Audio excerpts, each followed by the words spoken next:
Hey guys, welcome back to another episode of Shifting Gears. My name is Greyson Harris. That's Carson Sharp over here. He's our resident market analyst. Guys, our topic of discussion today is going to be on electric vehicles, more specifically electric semi-trucks, or really just the transportation industry as a whole from an electric standpoint, because that's what we do. We're a transportation company. Carson over here is an experienced market analyst. He is literally looking at graphs and numbers all day. This is the man when it comes to transportation industry facts and whatnot. That's why we got him on the show here. Just for a little bit of context, the electric vehicle market is obviously growing, but our particular interest on it is seeing how it grows in the transportation industry, because that's going to be one of the more important applications, I think, because it's obviously affecting our infrastructure and our supply chain. Yeah, absolutely. I mean, there's one thing to be said about your passenger EVs, but it's a completely different topic when discussing OTR trucks and semi-trucks and their transition to EVs. Yeah. It's a much more nuanced conversation, and there's a whole lot more things to consider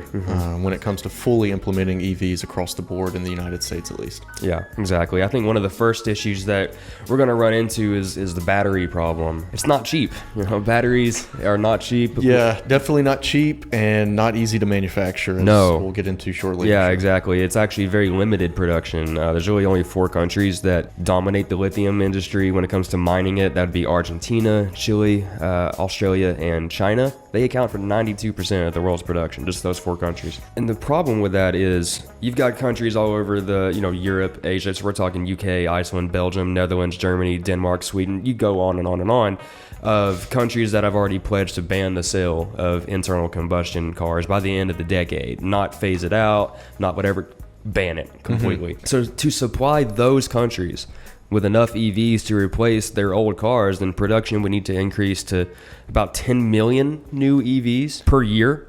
Yeah. And that's an extremely conservative estimation. It would probably be more than that, if we're being honest, to meet all of the needs. The world's lithium mines would have to nearly quintuple. The world's lithium mines would have to nearly quintuple their current output to achieve this.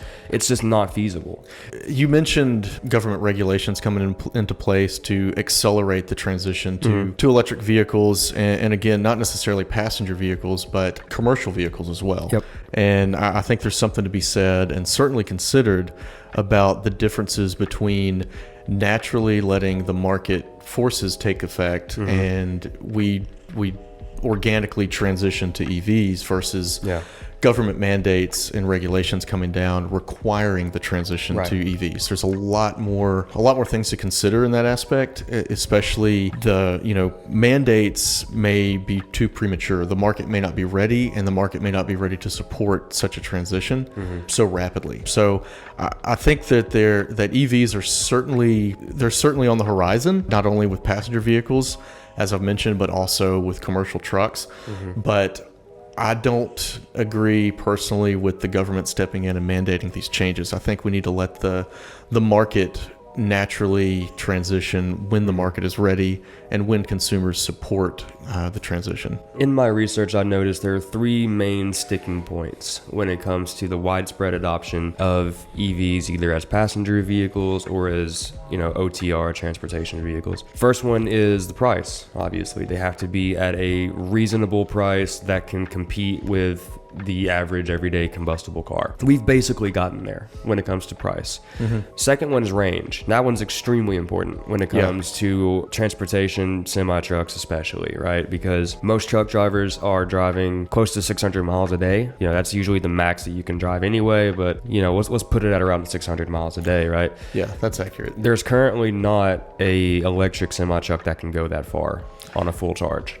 No, I think the best out there is, and what's advertised is Tesla. The Tesla Semi is advertised to have a maximum range of 500 miles. And of course, with any vehicle, that's a perfect scenario. Right. And it's hard to say, now, is that the truck running bobtail with no load, or is that fully loaded? Because of course, extra weight in the truck is going to make a big difference. Whether or not you're driving in the mountains or if you're driving on flat ground, that's going to make a big difference as well. Of course. So there's a lot of nuance in that conversation, so it's hard to really nail down exactly what these mile range figures are going to be. Sure. But even if they're not there yet, they're relatively on their way, especially with the Tesla Semi. If it gets close to 500 miles, I mean, we're stone's throw away, basically, from the range being where it's got to be. And I think where you're going to see the EVs make their first inroads into commercial transportation is not in the OTR. Just OTR, you're covering too much distance, and frankly, as we've mentioned, the technology isn't quite there to support full coast to coast transportation. But in your local hauls or your day cabs, I think that's where you're going to see a lot of inroads into EVs. For example, I think you mentioned PepsiCo. Yeah. They just purchased, I believe they transitioned their entire fleet to EVs. And of course, these trucks are, for the most part, doing local deliveries. So that's where EVs do make a lot of sense, is those short local hauls where they're not maxing out their range and struggling to find a new charger. Sure. And which leads us to another conversation. If you are trying to go OTR in an electric vehicle, even if the range is there and you can make it 500 miles theoretically, the charging infrastructure, for the most part, for these semi-trucks just does not exist yet. And I do believe that's probably the biggest hurdle. Of the three big ones, the price, the range, and the infrastructure is the one that we're furthest away from solving, I would say. Just to give you some stats on this, the average American lives 4 minutes from the nearest gas station and 31 minutes from the nearest public charging station. That's just average, right? Recently, roughly, don't quote me on the date, but roughly 5 or 6 years ago, the U.S. transitioned to ELDs, or electronic logging devices. So drivers went from logging their hours of service on paper logbooks to an electronic device that is hardwired into their truck that controls their hours of service. And they're mandated to take a 30-minute break every, I believe, 8 to 10 hours of drive. 30-minute break with an ELD device, when it comes up, that driver can't just take it whenever he gets to the next truck stop. He has to take it now. So if you're 50 miles away from your nearest charging destination and your 30-minute break comes up, it opens up a lot of things to consider. Does it hurt your battery life? Not only that, but it takes the Tesla truck, as advertised, 30 minutes to charge to 75%, or to charge to 70%, sorry. That's a 30-minute time frame just to charge. And as I mentioned, when the ELD says to take your break, you can't just wait and take it when you're charging. You have to take it now. Put those together, you're looking at an extra hour of transit time, just considering hours of service breaks in addition to your charge time. Which, back to the local deliveries and day cabs, that's not necessarily an issue when you're running locally. But when you're out on the road, as you discussed, and the infrastructure is hundreds of miles apart to charge, right, it's definitely something else to consider. Yeah, absolutely. And so what would the solution be then? We'll build more supercharging stations. Well, that's expensive. It's expensive, exactly. The other part of the solution would be make better batteries, but battery technology is we're about at the peak right now. So, building better batteries that go further, they're also heavier. They also take more raw materials to manufacture. So when you make a heavier battery, you're also limiting the payload that you can carry. In the United States, commercial vehicles are limited to 80,000 pounds gross weight. So that's truck, trailer, fuel, driver, everything. It cannot go above 80,000 pounds. Now, with EVs, there was legislation passed a few years ago that actually increased that max capacity to 82,000 pounds gross weight. But that extra 2,000 pounds, when you're talking about adding a bigger battery, it's going to get taken up very quickly. And of course, when you're talking about drivers, of course, the more payload you can haul, the more you get paid. So if the bigger the batteries get to solve the range problem, you're creating another problem with the less payload you can carry. So if you tell a driver, well, you're going to be able to carry less payload, but you can go further, I don't know if they're going to really go for that, because especially owner-operators, the less weight they carry, the less they get paid. So it's another thing to be considered. More work and more driving time for not more money. For not more money, exactly. Yeah. And possibly more hassle, because it's an electric truck that you have to charge for at least 30 minutes. Yeah, at least 30 minutes, and 30 minutes charging gets you to 70%. 70%, yeah. Which, if you're going off the advertised Tesla 500 miles max range, that's 350 miles. at 70% capacity. So, yeah, and the reason they use those metrics, it may seem odd to have it, why not advertise how long it takes to get to full charge? Well, that's not really how batteries work. Batteries, when they charge very quickly when they're dead, right? The first 20% of charging your battery, you can try this out with your phone, it's going to charge way faster than the last 20%. Right. The more juice, for lack of a better term, that you put into a battery takes up space inside the battery, so there's less room for additional charge. As you were saying, it takes longer. That last 30% or so is going to take longer than the first 50%. We're all kids. We had the our remote controlled cars or whatnot. At least I did. Dude, of course. And people would always say, well, don't charge it until the battery's completely dead or it'll get a memory. Well, that was with old, outdated technology. Now, battery technology has come a very long way since then. Battery memory is a thing of the past, so you can plug it in whenever you want, and you're not going to cause a battery memory or battery. But eventually, after charging so many times, the batteries do wear out.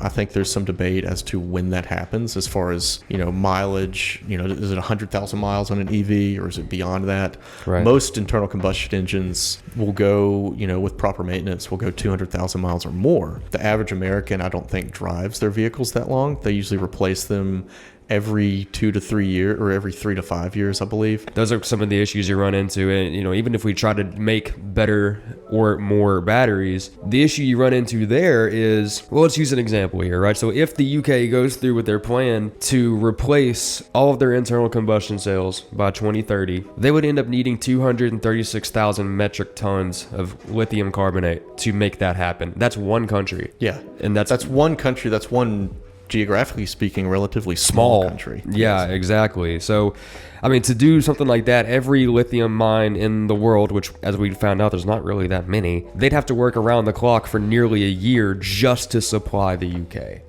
with enough. You kind of segue from lithium mining into the environmental impact that EVs have, and the mining of the raw materials. Of course, once you charge the EV and you're driving the EV, there's nothing coming out of the tailpipe because there is no tailpipe. So that's where you get zero emission from. In that sense, yes, they are zero emissions. But however, I think it's worth a discussion of the behind the scenes emissions and what it takes to manufacture the raw materials that go into the battery. So you mentioned there's only several countries that make lithium, and cobalt is another raw material for the batteries. But lithium, as you mentioned, for example, Australia is one of the biggest manufacturers. The raw materials are mined in Australia, which is a heavily carbon intensive process, mining these raw materials. Then they're shipped by container ship or freight vessel, usually to China, that does a lot of the refining. And then once they're refined, they're shipped back across the ocean to the United States, where, for example, Teslas are made in California, to be put into batteries and subsequently put into the trucks. So if you're looking at the total environmental impact of just the manufacture, one of the figures I saw was internal combustion engine vehicles over their lifetime only create roughly 24% more carbon emissions versus EVs.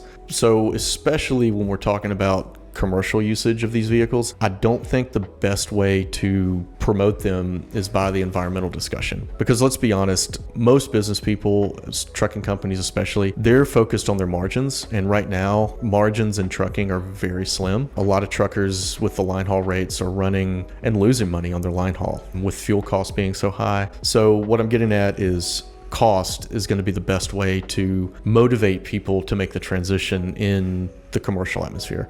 If we look at the Tesla Semi, and I'm not talking about its max mileage versus diesel vehicles, let's look at specific distances. So on a 200-mile trip, Tesla advertises that their trucks consume 2 kilowatt hours per mile. So on a 200 mile lane, consuming 2 kilowatt hours per mile, and if we assume the 500-mile maximum capacity, that will get you, and also it's important to note the standard cost of electricity in the United States, this is an average of course, it's 23 cents per kilowatt hour. So on a 200-mile trip, that equates to $23 in electricity that it will cost you to travel that 200 miles. Conversely, with a diesel vehicle, the average cost of diesel in the US right now is $4.58 a gallon. On average, most diesel commercial vehicles loaded get 6 miles per gallon gallon. So that brings you to a total cost of $151.14 to drive that same 200 miles. Of course, if you up that up to 500 miles, EV is $57.50. Gasoline is going to be just over $380. At 1,000 miles, it's going to take the EV $115 worth of electricity versus the diesel truck at $760 to go that same 1,000 miles. Now, at that long distance, we are starting to see why, in my opinion, it's going to be best to start implementing EVs in the local hauls versus the OTR, because at that longer distance, at the 1,000-mile distance, by Tesla's own advertisement, they can only get 500 miles max out of a battery. The diesel truck, most of these OTR trucks have a 300-gallon capacity. At 6 miles a gallon, that's 1,800 miles of range. So you could fill up your diesel. That's more than I thought. Yeah, That's a lot. A lot of these diesel trucks, they have 2 tanks. They have 2 tanks one on either side of the truck. These big fuel islands at your big gas stations, your Loves, your Pilots, things like that, they have what's called satellite pumps, so you can fuel up both tanks at the same time. And it takes roughly 10 minutes to fuel your truck to a capacity where it can drive 1,800 miles. Versus the EV, it'll charge 30 minutes and go 350 miles. You're starting to see, while yes, there's a significant cost savings in transitioning to the EV once you've purchased the truck, which is another conversation. But when you start to get into these longer distances, as you mentioned, the infrastructure is not there, and the time frame added to your journey with driver hours of service, stopping to charge. At this point, it doesn't make sense to implement regulations to force these companies to transition to a technology that frankly does not have the infrastructure to support full transition at this point. But with that said, we are well on our way. I mean, you can see the numbers just make sense from a cost perspective to support local truckers to make the transition. You're looking at it as a business owner. How long do I have to drive this vehicle to get an ROI? If it's $250,000 versus the average $100,000 for your standard diesel tractor, you're going to have to drive that thing pretty far. And I'm not going to sit here and pretend to do the math in my head. I don't know it, No. But you can see where we're going with this. And that's $250,000 for what is essentially the best EV semi-truck we have right now. Like, just to compare some of the ones that are on the road, you've got the Nikola Tre BEV. Takes about 90 minutes to get an 80% charge on that, range of 300 miles. The BYD T9, 90 minutes, 80% charge, range 200 miles. Volvo VNR, 70 minutes for a full charge, range 175. That's horrible. 175, that's bad. That's not good. Freightliner e-Cascadia, 90 minutes for an 80% charge, range 230 miles. And then finally, Tesla Semi, 30 minutes for an 80% charge, range of 500 miles. Just numbers-wise, it blows all the others out of the water easily. Yeah, it blows it out of the water, and I think Tesla's done a great job in their marketing. Most people, when they consider electric vehicles, Tesla comes to mind. Yeah. And some of the bigger car manufacturers, of course, General Motors, Ford, they all have their own electric vehicles, but I think they're overshadowed by the fact that GM and Ford have been manufacturing internal combustion engines for so long that they don't have that immediate name recognition of, hey, we have our own electric vehicles. And again, Tesla is one of the few. I mean, General Motors and Ford aren't manufacturing Tesla semi-trucks, which is our area of interest anyway. It all comes down to your usage. I mean, if I'm a company that hauls cross-country freight of whatever it may be, average mile of my transportation runs is going to be over 350 miles or more. EVs don't make sense to me because I have to consider range, and I have to consider, well, I'm going that far. Are there places to charge on that? I may be able to get there, but I'm not going to be able to get back. So I have to consider that. But if I'm a local hauler, I mean, we see these local trucks around town all the time, just running day cabs. It may make sense for those guys. If they can offset the cost, the initial cost of buying the truck, it may make sense to them just from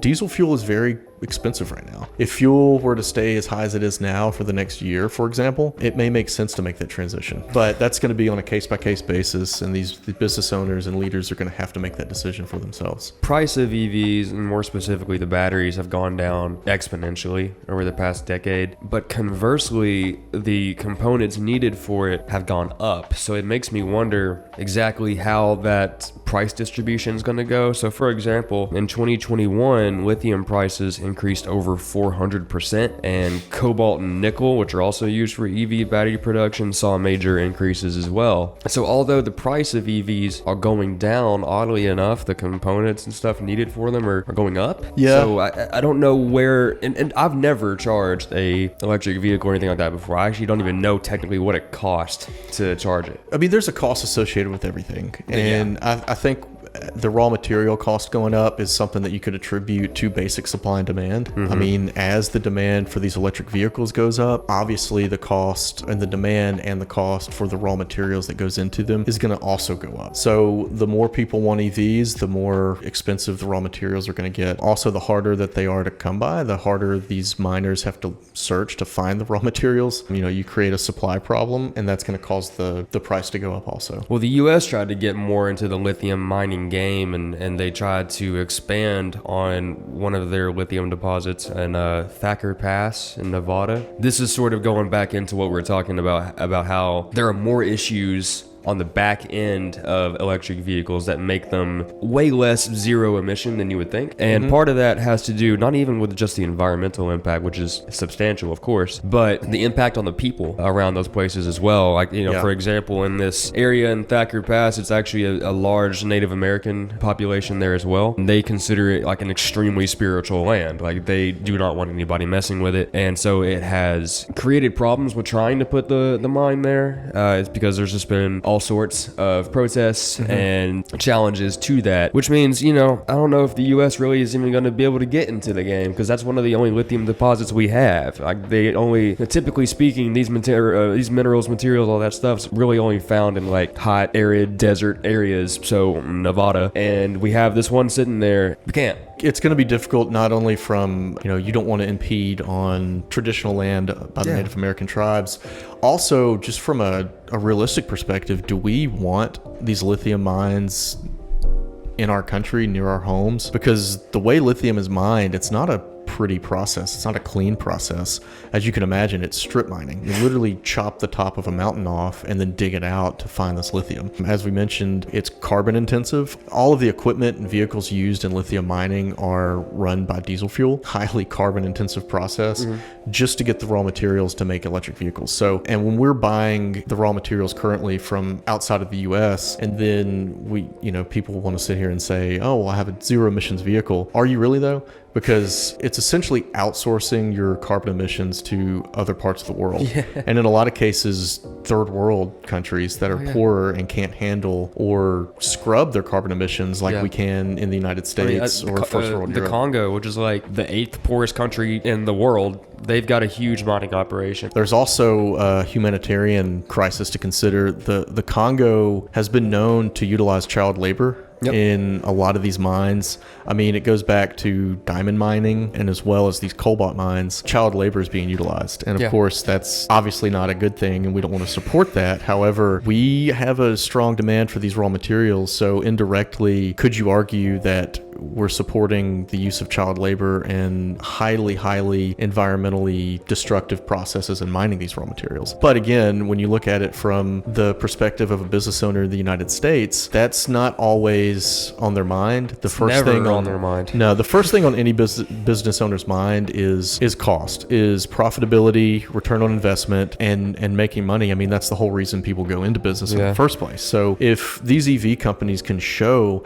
and honestly, I do think Tesla has done a good job of showing how their trucks can save these trucking companies money. Maybe not initially, but over time, if you consider maintenance, fuel cost, things like that, they've done a good job of showing how they can save money and get a better ROI versus your traditional diesel vehicles. But it's a totally different conversation if you're looking at the environmental impact, the geopolitical impact, and the humanitarian impact of how about the impact on the power grid? That's one people forget. Yeah, that's another interesting topic of conversation. There's already legislation in effect effect in California that, what was it, 2035? They're going to ban the sale of, new combustion vehicles by 2035. And it's not that they want to, it's that they already have. They already have. So no new internal combustion engines will be sold, or internal combustion vehicles will be sold in the state of California after 2035. Ironically, shortly after that legislation was passed, the state of California asked people not to charge their Teslas because of the strain on the power grid. Right. As you mentioned, the power grid would, if every vehicle in America today transitioned to electric, the grid could not support it. So it goes back to the infrastructure that we just don't have in place yet. And again, I think we're at the forefront of this technology. I don't want to give you the wrong idea to think that I think it's bad or it's not good. It's certainly a step in the right direction, but mandating these changes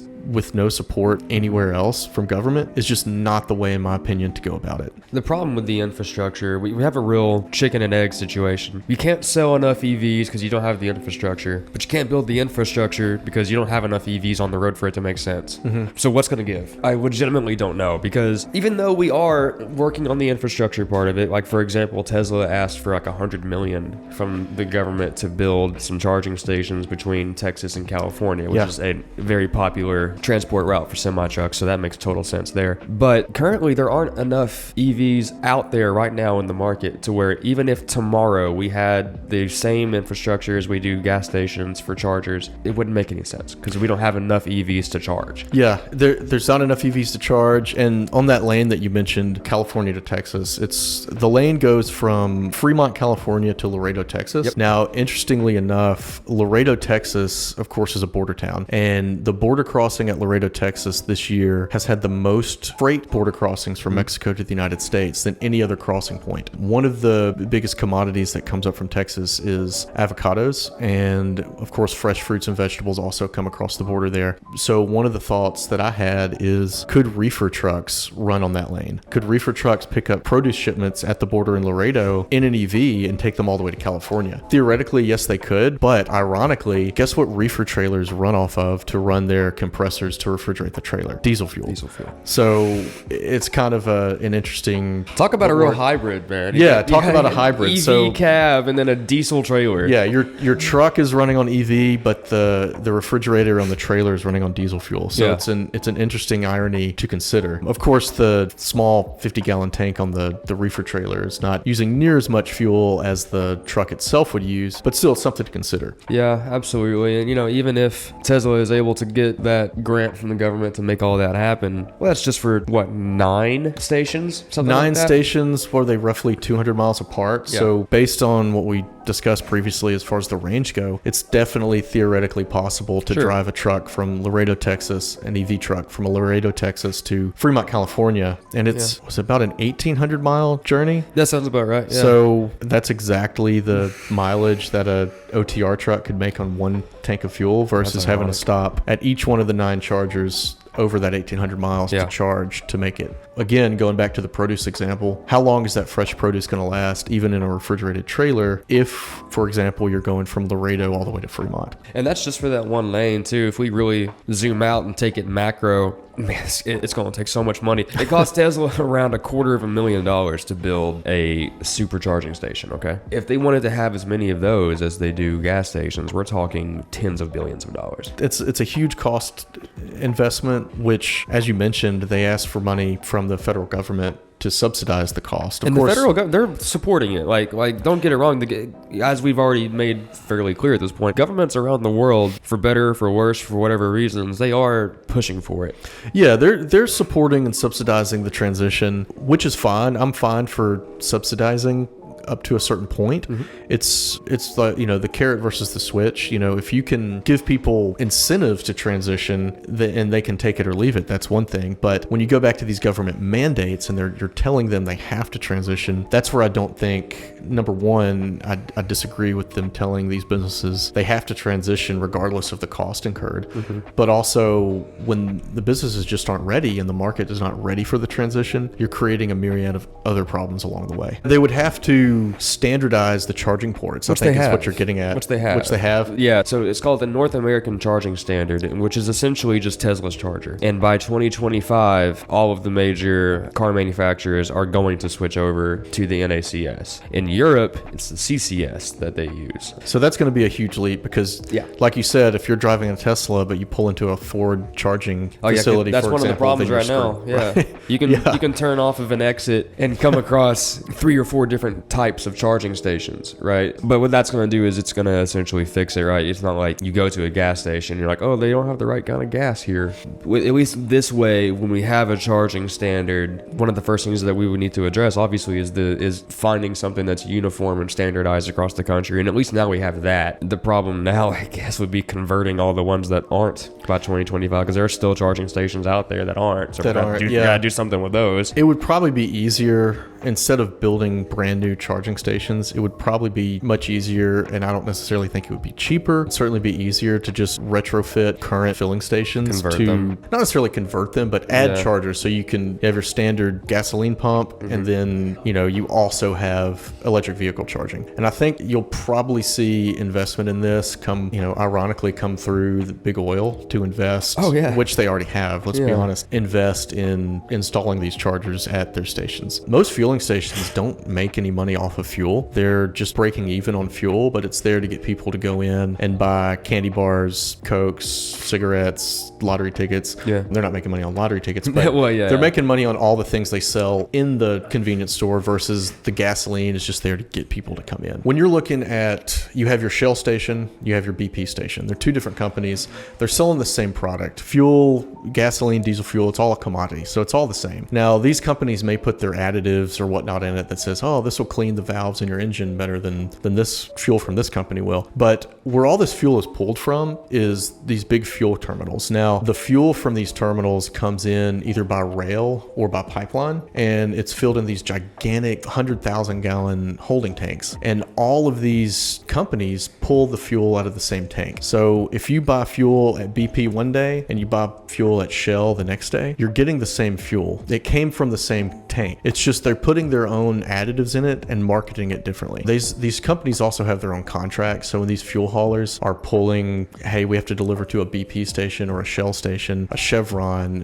whatnot, they have their own contracts. So you pull off of a Chevron contract, so you get Chevron branded fuel. But at the end of the day, it's the same stuff. Most of these filling stations, of course, they're buying it from your local or regional suppliers. Those local suppliers have their own rates, their own prices. And of course, these are commodity prices, so they're changing daily, multiple times a day in some cases, actually. It gets marked up from there. But if you mark it up too much, again, it's a commodity, so you can't really mark it up much, even if you're marketing it as being better than the other guy. So a lot of it comes down to just competition. So I'm going to sell my fuel as cheaply as possible to at least barely break even, maybe make a penny a gallon, so I can get people to come to my store and come inside and buy candy bars and cigarettes where I make huge margin. The price on fuel is not there to make money necessarily. Some of your bigger stations, for example, the Walmarts that have fuel pumps, they're absolutely losing money on selling gasoline. They are pricing their fuel cheaper than they buy it for, but they don't care. They just want to get people to Walmart so they go inside and buy groceries or whatever else you can buy at Walmart. They don't care to lose money on fuel. So that's why it's so cheap at these bigger companies that can afford to lose money on gas just to get people to come to their store. But of course, that's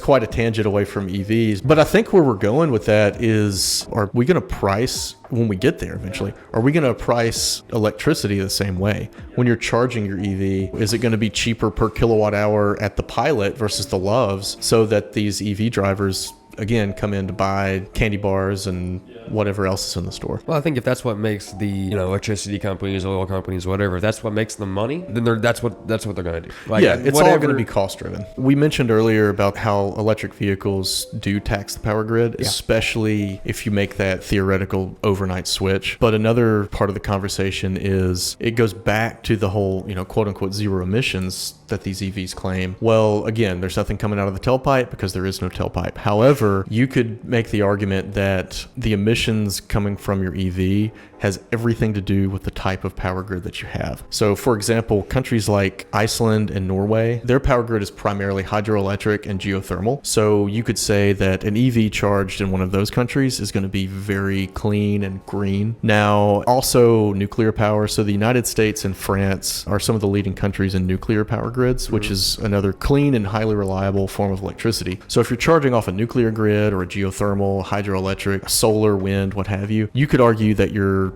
EV is very green. However, if you're in a country that still uses coal-fired power plants, which a lot of countries still do. China and India are number 1 and number 2 for coal-fired power grids. And interestingly enough, the United States is number 3. So regardless of our clean energy that we do have, we're also still the number 3 country in the world using coal power. So if you're charging your car off of a coal power grid, you have a coal-powered Tesla. So it's ironic and it's indirect, but yes, you're not really getting the greenest form of energy, so to speak. No, you're really not, but I think that just kind of goes down to the marketing of it, and it also makes me wonder why the push then? If it doesn't at the end of the day make that much of a difference when it comes to our carbon footprint, what are we doing here? Well, I think you have to innovate at some point, right? Internal combustion engines have been around for a very long time. They're very reliable, and to an extent, we've got them to a point where they're fairly clean, considering what is still coming out as a byproduct of burning fossil fuels. But we have to innovate somewhere. The Wright brothers never would have imagined that their first flight on their airplane could now be done inside the cargo hold of the biggest freighter in the world at this point. So innovation is key. Regardless of how good your current technology is, I think you still have to innovate or we're going to stagnate. Now, with innovation comes challenges, and we've discussed at length all of those challenges, but we should never discourage innovation or technological advancement. I don't think we should ever discourage that. It's just we have to discuss the strengths and benefits of these new technologies so that we can find ways around them and find solutions to the problems. So it's weird then, they're basically mandating innovation, which is an interesting way to go about that. Yeah, mandating innovation, as we've said, personally, I don't believe that's the best way to go about it. I think that you can offer subsidies or tax initiatives to promote these companies to innovate, but mandating innovation for the sake of environmental friendliness is not in the long run the best way to do it, especially considering everything that we've discussed with the power grids and how they just cannot support it at this point. Right. Yeah, with every new technology, obviously there's going to be some hurdles that you have to overcome before it becomes an everyday technology or something that you integrate into your everyday life. We're literally watching in real time as a brand new industry pops up, as a brand new way of living is coming through. I mean, a lot of what we're saying right now is going to be, we're going to look back on it a decade from now and we're going to be like, we were so wrong about this, that, and the other. But from this perspective, it's hard not to look forward and be like, oh, this is going to be tough. Exactly. I mean, I think the first people that decided to not use a horse-drawn carriage and use a gasoline engine, they were probably saying, hey, that gasoline stuff explodes. Why would you do that? Well, look at where we are today. Why are you in such a hurry? Exactly. Look at where we are today. So, nothing that we say here should be intended to discourage the transition to EVs, but we have to consider the reality of implementing it across the board. Yeah, exactly. And we've mentioned probably the best place to start is in your local short haul deliveries. Yep, absolutely. Like I do believe that you're going to see a lot of implementation in drayage. You'll see it a lot in, first and last mile stuff. Delivery, like parcel vans, I can see that also becoming a thing as well. FedEx and Amazon have already done significant investments into those kinds of things as well. So it's already basically happening. Well, at this point, we'll just kind of have to see how these challenges get met, because some of them seem like hurdles that are insurmountable in a way. But man, I'll tell you what, if enough nations mandate something, they want it to happen, it'll happen one way or another. Yeah, it'll happen, I guess is one way to look at it. Another way to look at it is we mandate this to happen, but if the support structure is not there, it's simply not going to happen. Again, with commercial vehicles, you have to show some sort of cost benefit to get people to transition. And frankly, government mandates don't really cut it. Historically, the government is not good at doing a lot of things. You can tell I'm quite the small government type of guy here. No. But But yeah, I think we have to show the market a clear cost benefit to implementing this. Yep. And the government saying do it or else is not going to get you there. No problem. Now Tesla has done a good job of advertising and showing where their trucks do make sense from a cost perspective. And again, we're just not quite there on the long OTR side yet, but eventually I think we will get there as technology improves, infrastructure is built, and the market naturally makes its progression to EVs. Not necessarily away from internal combustion, but integrating it into the entire industry as a whole. Yeah, I think it'll be extremely interesting to see how this all plays out. For all you guys watching at home, if you have any predictions of, some of these changes that we're going to see, if you think that we're right or wrong or anything in between, let us know. But I mean, I don't know about you, but I'm really excited to see kind of how this shapes out, because it's a logistical problem for a logistics industry. Yeah. And I think that's fascinating, at least to us. Yeah, absolutely. But it's been fun, Grayson. I appreciate it, man. Yeah, thanks for coming on, Carson. We'll have to do it again. Absolutely. All right. See you guys.